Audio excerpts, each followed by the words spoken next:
বেগম রোকেয়া দিবস উদযাপন উপলক্ষে ১৬ দিনের কর্মসূচির অংশ হিসেবে ইসলামিক রিলিফ বাংলাদেশ কর্তৃক আয়োজিত নারী নির্যাতনের ওপর চিত্রাঙ্কন প্রতিযোগিতায় রাজারহাট শিশু নিকেতন স্কুলের শিশু শ্রেণীর শিশুদেরকে নিয়ে অংশগ্রহণ করা হয়।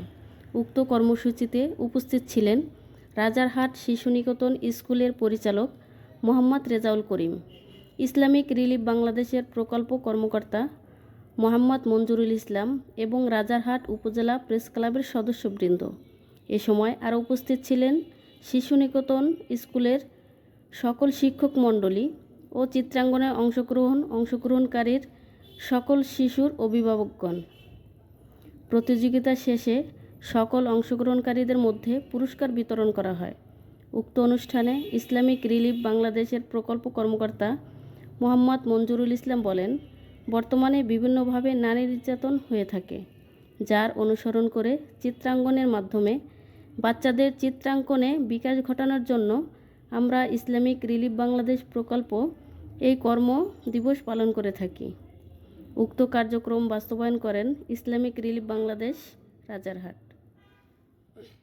ইসলামিক রিলিফ বাংলাদেশ এবং শিশু নিকেতন স্কুল রাজারহাট কর্তৃক আয়োজিত আজকের এই চিত্রাঙ্কন প্রতিযোগিতা অনুষ্ঠিত হচ্ছে। মূলত আগামীকাল বেগম রোকেয়া দিবসকে উপলক্ষ করে আজকের এই অনুষ্ঠান।